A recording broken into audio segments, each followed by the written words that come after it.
بالكيس شايفين واضح الخط؟ يطفي الضوء واضح؟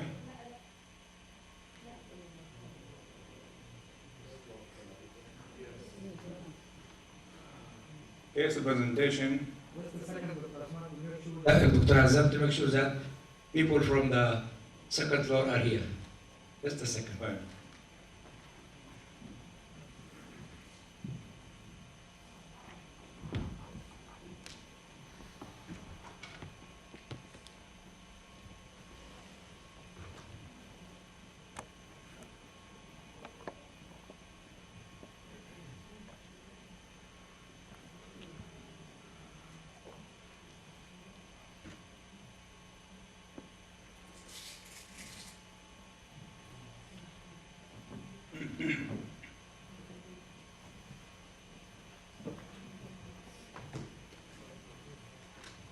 Presentation. البيشن حامد بخيت عبد الله. Male, 28 years old, single, Saudi, live in Medina with his parent. Brought by his father for disturbed behavior and bizarre movement.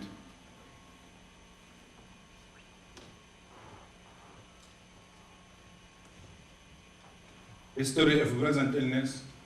التاريخ المرضي تبعه لما جابوا والده الى المستشفى يقول ان المريض بيضحك لحاله، يبكي بدون سبب، talk to himself، يتكلم مع نفسه، senseless talk، كلام غير مفهوم او بدون معنى، talk about people harming him، يتحدث عن اشخاص يحاولوا يؤذوه، admitted in hospital and treated by، ادخل المستشفى بعد شكوى الوالد، وكان يأخذ علاج الفلوفنينازين ديكانيويت 25 ملغ كل 4 أسابيع اللي هو أناتنسول، بنزوتروبين 2 ملغ ديلي اللي هو أنتي كولينرجيك، and اولانزابين 5 ملغ twice daily اللي هو زبريكسا.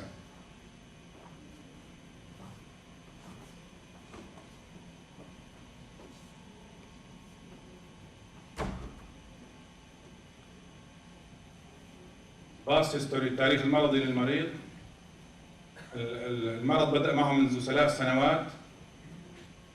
مانجد باي، كان يراجع مستشفيات مختلفة وياخذ نفس العلاج فلوفينازين ديكانيويت every 4 weeks. بنزوتروبين 2 ملغ daily اللي هو كوجنتين. and admitted 3 years ago one time in our hospital.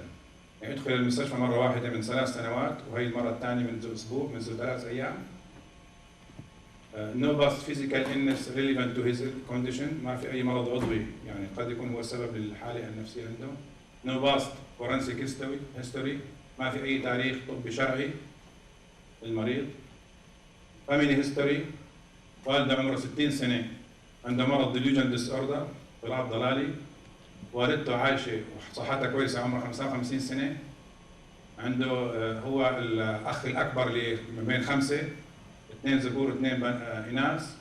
عنده واحد من إخوانه مريض سايكوتيك، مرض عقلي، وعنده ابن عمه أيضا مريض عقلي. One cousin is psychotic also. Good atmosphere at house أو at home in family. No financial difficulty.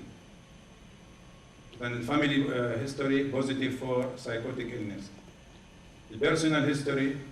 No severe illness in early life. ما في أي مرض عضوي في الحياة المبكرة أو مرض شديد في الحياة المبكرة.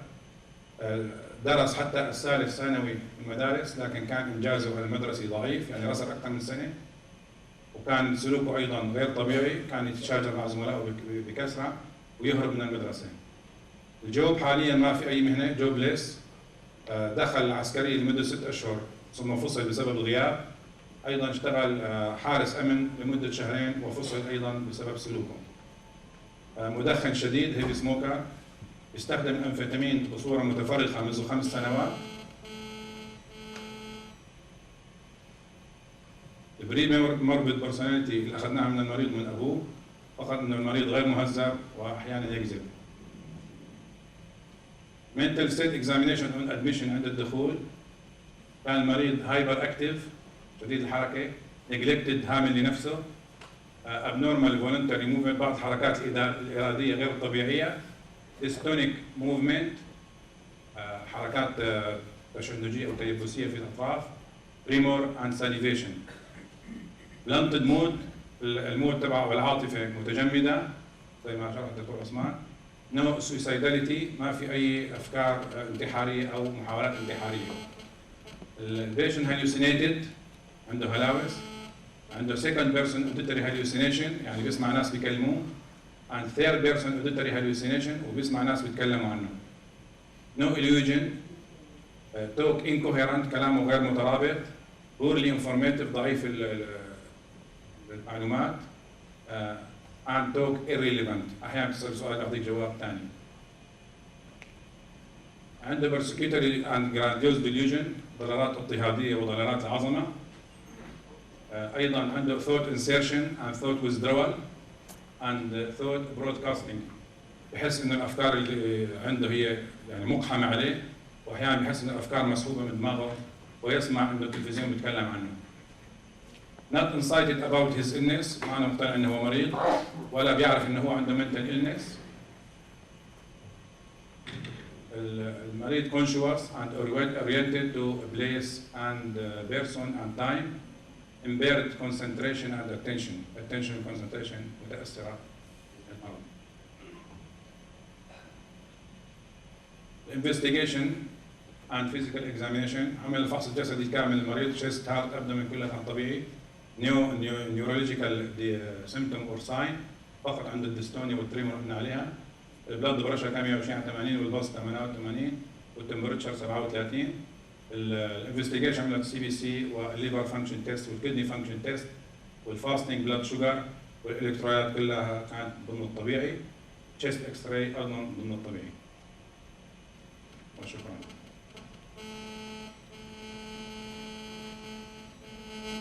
So we can bring the patient. أي خليج المريض. Okay. ألو.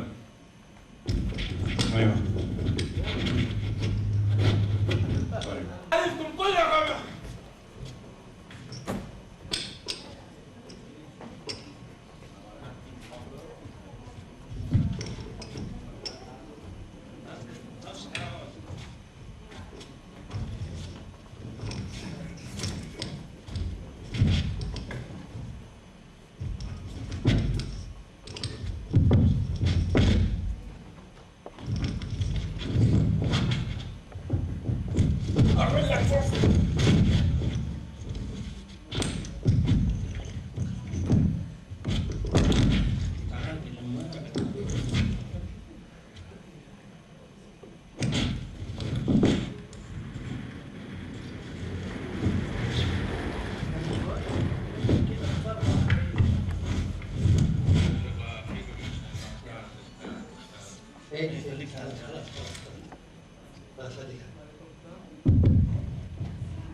الآن نحاول ناخذ هيستوري. دكتور العلاج يعني يشوف لي حلقي. طيب. نحاول ناخذ هيستوري ونعمل منتل ستيت اكزامينيشن عشان طارئ الأعراض اللي ذكرناها. اسمك ايش انت؟ ايش اسمك؟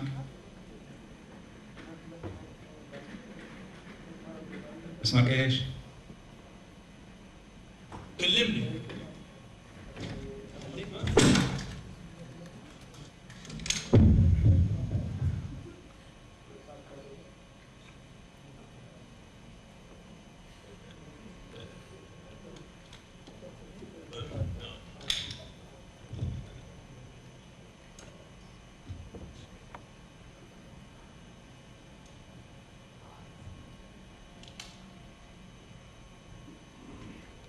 اسمك ايش؟ جورج بوش. المريض بخيل بيقول اسمه جورج بوش. كم يوم صار لك في المستشفى يا بخيل؟ أنا رحت الأحد، لقيت هناك سيارات، السما زينة،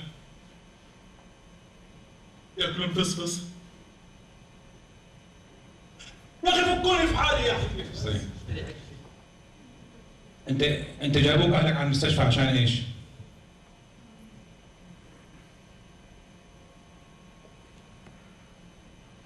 ها؟ اهلك جابوك المستشفى عشان ايش؟ هذول أهلي متعاونين معاه. أنت تعرفونهم، أنتوا الدكاترة دخلتوني معاهم. طيب ايش كنت تعمل في البيت حتى جابوك؟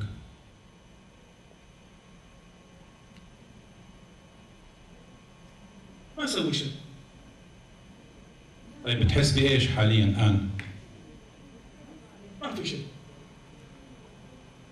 ما في حدا يتكلم عنك، ما تسمع اصوات؟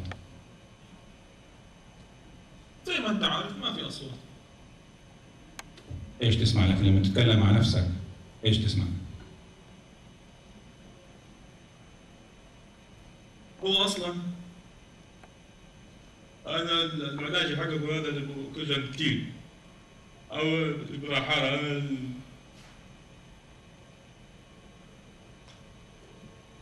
انا الطوفان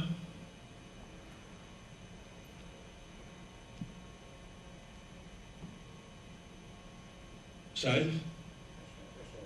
تكلمون عليه. ايش يقولون؟ تكلموا عليه. ايش يقولوا؟ كلموا. يتكلموا مع بعض عليه. ايش يقولوا عنك؟ يسبوني. ثاني. يعلقوا علي. ثاني. انا اصلا هذول كلهم اشتكيهم وزير الداخليه انا هذه كلكم انا اعرف المؤامره هذه اقول لك فك.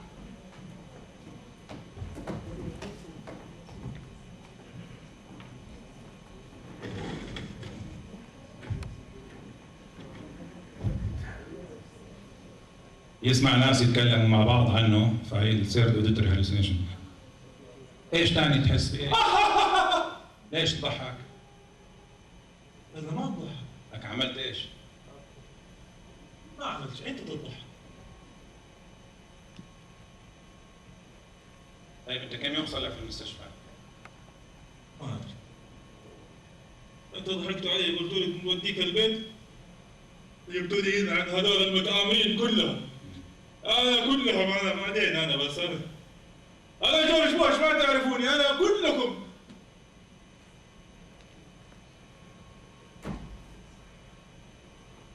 طيب ايش ثاني بتحس ثاني غير ان انت جورج بوش والناس بتتكلم عنك؟ انا عارفكم انت معهم تخليهم بالاخبار في التلفزيون يتكلموا علي. وايش ثاني؟ انا عارف حتى اهلي ما يحبوني عشاني انا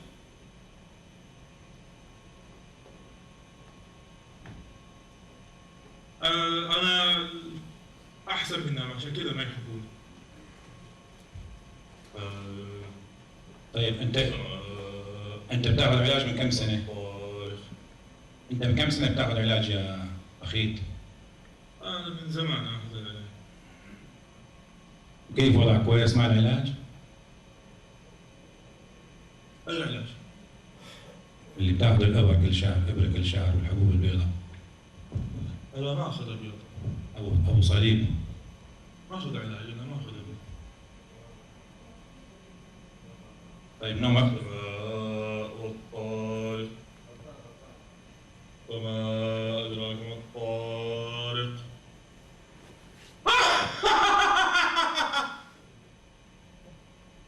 والله لو ما تتركوني بحالي والله لا. مين هذول؟ هذول يتكلموا علي قدام حسيت معهم. ايش بالتلفزيون يتكلموا عنك كيف؟ مين بتشتغل؟ لما يجيبوا الاخبار يتكلموا عن مواضيع اعرف انهم يقصدوني.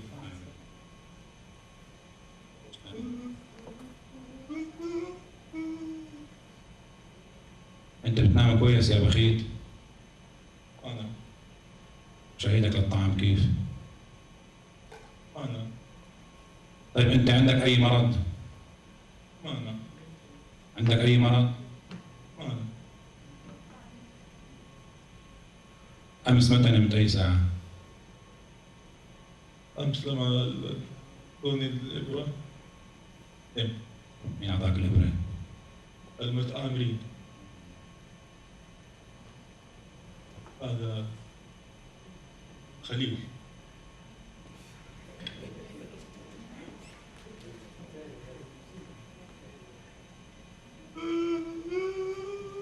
طيب انت كلمتنا من قبل انه عندك بعض الافكار بدخلوها براسك وسط الاجهزه، ايش هي ممكن تشرح لنا عليها؟ هذول المتآمرين عشان عارفين إنه أنا بعد واحد أقتله، يرسلوا علي بالأقمار الصناعية. ايش يرسلوا؟ أشعة تحت.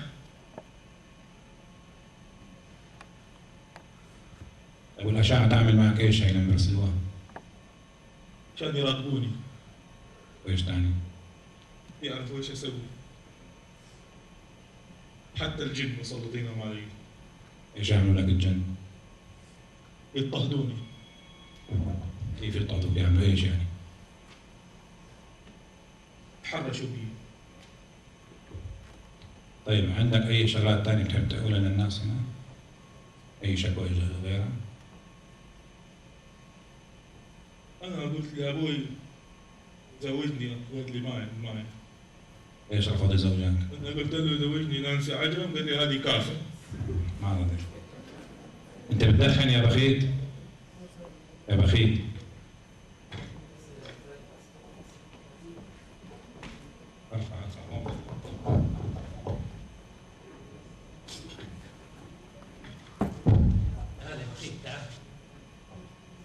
اجلس يا بخيت. مالك يا بخيت؟ ايش في؟ ايش في؟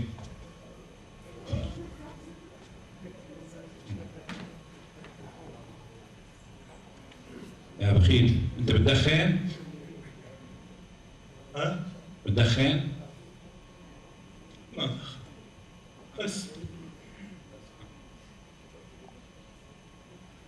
بس والله ما هذاك يقول لي، هذاك خليل يقول لي الحشيش، انا ما اخذ حشيش. لا دخان.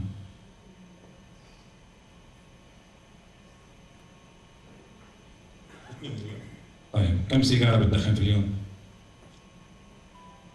2 ريال. كم سيجارة بتدخن في اليوم يا بخيت؟ بس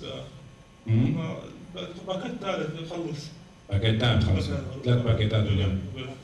أصلا أنا لما رحت الصحراء وكانت السيارات والاختبارات وبعدين المناسيب والمستشفيات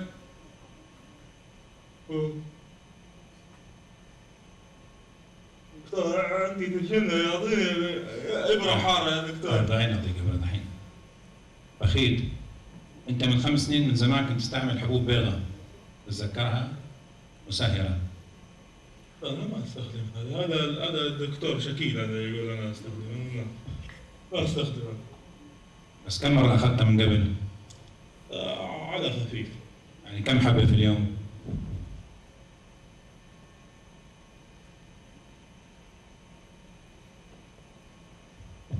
3 ولا 5؟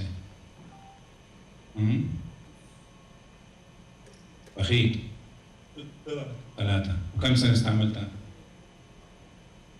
زمان. كم سنة؟ ما أدري من زمان. طيب متى آخر مرة أخذتها؟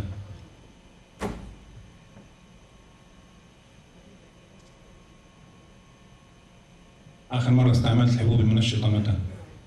ما عندي تشنج يا دكتور. تجديد. آخر مرة متى استعملت الأبيض يا بخيت؟ قبل ما أجي المستشفى. قبل ما تجي المستشفى بكم يوم يعني؟ أصلاً ما أحب العلاج هذا، ما أحب مكبيت العلاج. ليش ما بتحب العلاج؟ يجيب لي تشنج يخليني حلقي ناشف ما أقدر. طيب نحن حنوقف لك العلاج القديم وأعطيك علاج جديد، ما بدأنا لك فيه. لا أروح البيت ما أبغى علاج. أنا أوريهم هذول اللي. أي سؤال يا جماعة للمريض أو إلي؟ أي سؤال، أي استفسار؟ الأنفيتامين.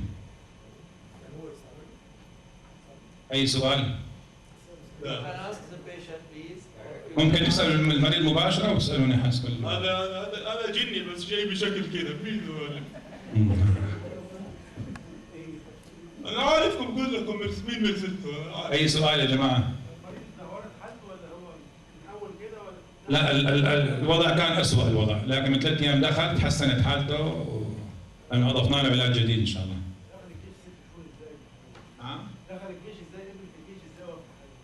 طبعا من 7 سنين كانت حالته كويسة، قعد 6 شهور وبعدين فصلوه بسبب الغياب والهروب.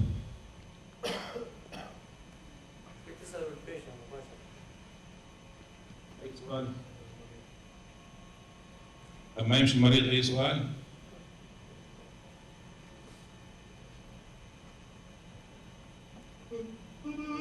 في أي سؤال؟ من 3 سنين أول مرة أجده ودخل المستشفى وتحسنت حالته وخرج. أيوه. قبل 3 سنين كان طبيعي، 3 سنين بدأ معه المرض. أي سؤال ثاني؟ انفصل من 7 سنين لا ما من 7 سنين.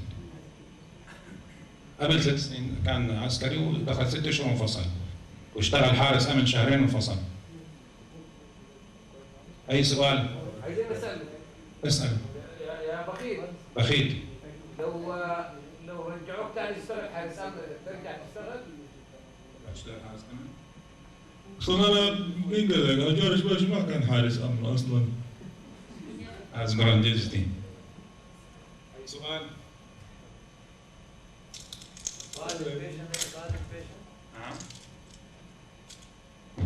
أي سؤال يا جماعة؟ نمشي المريض خلاص؟ أي دكتور اسمه؟ خليه يمشي دكتور اسمه؟ تدون البيت؟ إيه البيت. ديك البيت هي. ريال. أنا أعطيك. طيب هي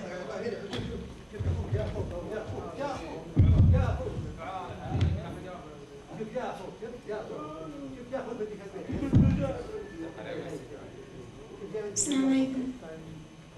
من أي أنواع الفصام يشخص هذا المريض؟ لسه ما بدأنا التشخيص، احنا بس على السيمتوم عن الساين، اللي عنده سؤال انه على عرض معين يسأل. سيمتوم التشخيص الدكتور عثمان طبعا حيشرح لنا ويسأل عن التشخيص، الدكتور أسامة والدكتور عثمان.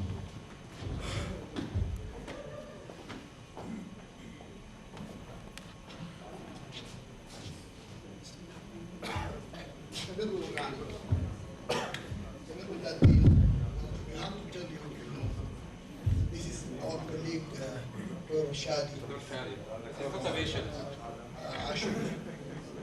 دكتور شادي ريزدنت معانا يعني في المستشفى، لكنه رجل يعني ومحب للمسرح المعروف، يعني مثل في اماكن كثيره يعني خارج المملكه للمسرح الفنون. هي مشكور يعني اسباب تعليميه، يعني انتم عارفين ان احيانا قد يجي صعوبه في ان يجيب مريض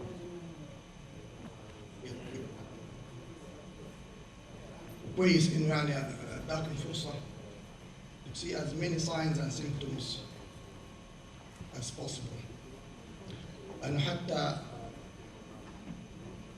a true patient may not show all the symptoms that he had shown يعني.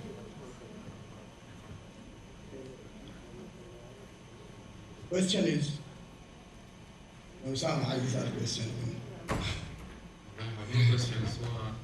طبعا بالنسبه للمرضى النفسيين psychiatric patient we not have an ideal patient.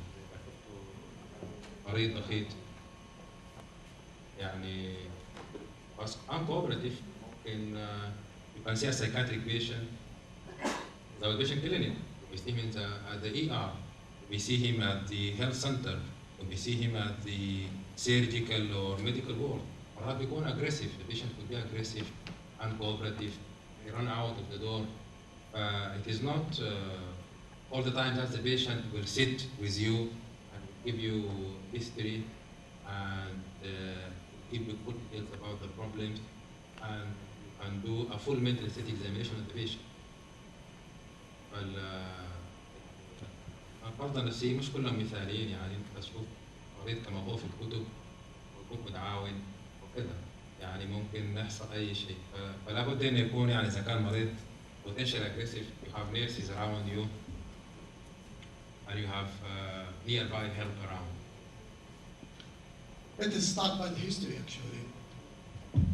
This patient is 28 years, and he had a past history of or the first onset of the illness, I have not known yet what the illness is. Like in the onset of the illness was about 3 years, the first episode was 3 years ago. And the patient is 28.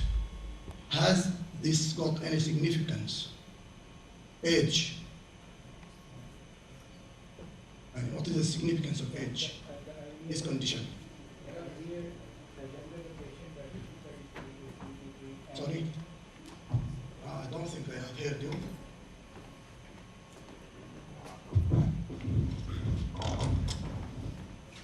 Has the age changed? Has it got any significance? The younger the patient, the difficult will it be to treat the patient, and second is it has some genetic element. His history also shows that his sister is also schizophrenic. Brother. Brother. He has a genetic problem. Genetically he has this disease.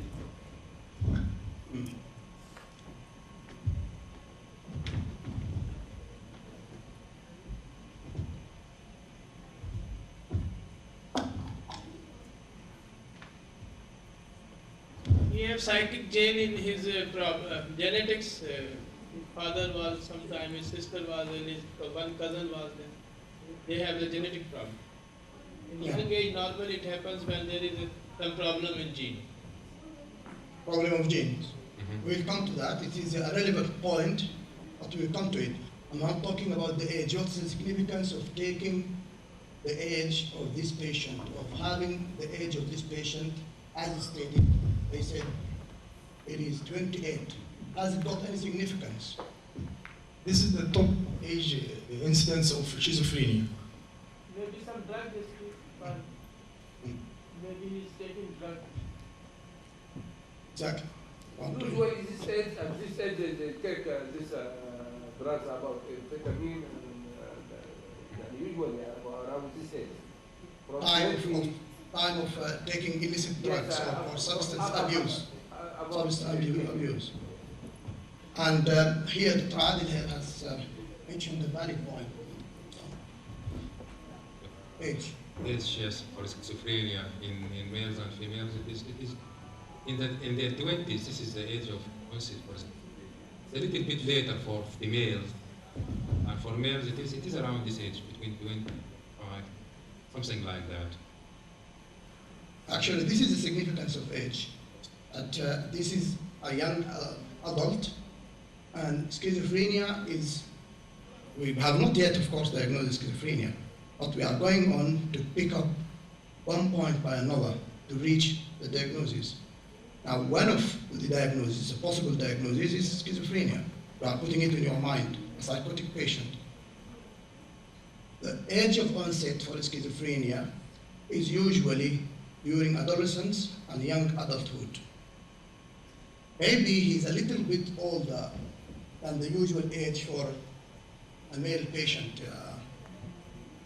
Azam, what do you think? الايج بيبدا ب 16 ب 17 اكثر شيء يعني بالنسبه لي. It usually, the schizophrenia usually hits male patients earlier than female patients. And the older the patient, the more possible that it's a female gender, female patient rather than a male patient. It's even earlier, it hits even earlier. And it is also, of course, the age of substance abuse. The patient, why did you say that, Ja'far? Usually after the secondary school, and this is the time they find other friends out from the family. Before after this is the time he's going outside from his family and during the night, and he spend a lot of time outside his house. Now it's mentioned that the history started 3 years ago. Is it possible, Osama, that it could have started before that? Yes, possible. I mean, from the history there is deterioration. 5 years. 5 years? 5 years. Is it possible that He had it. It's possible that he had it before that. I mean, while he was in the secondary schools, he repeated 2-3 years. I mean, there may be a gradual onset of illness. I mean, the patient may have kind of subclinical presentation for 2, 3, 4 years. deterioration in performance, with self-neglect. I mean, a lot of patients may not come to the attention of doctors or psychiatrists or even family unless there are florid symptoms or aggression or marked change in personality and behavior.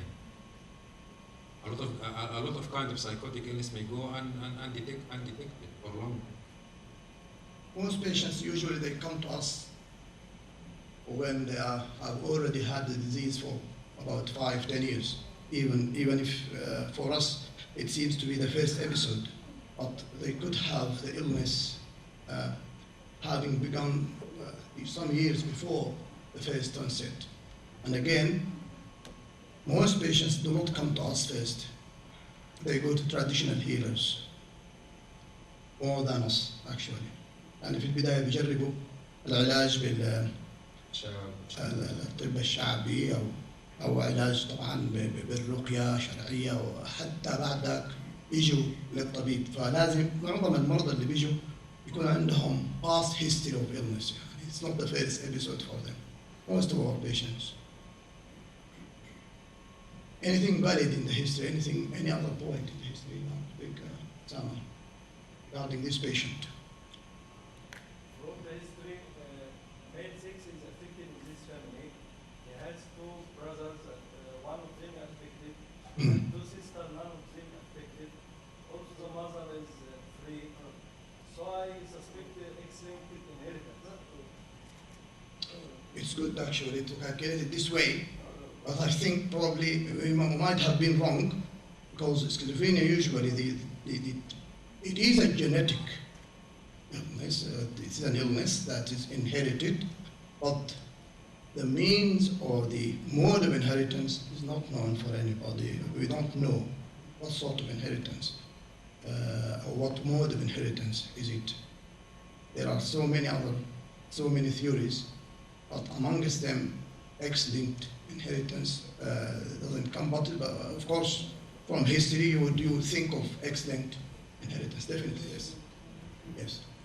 Pre-morbid personality. Sorry?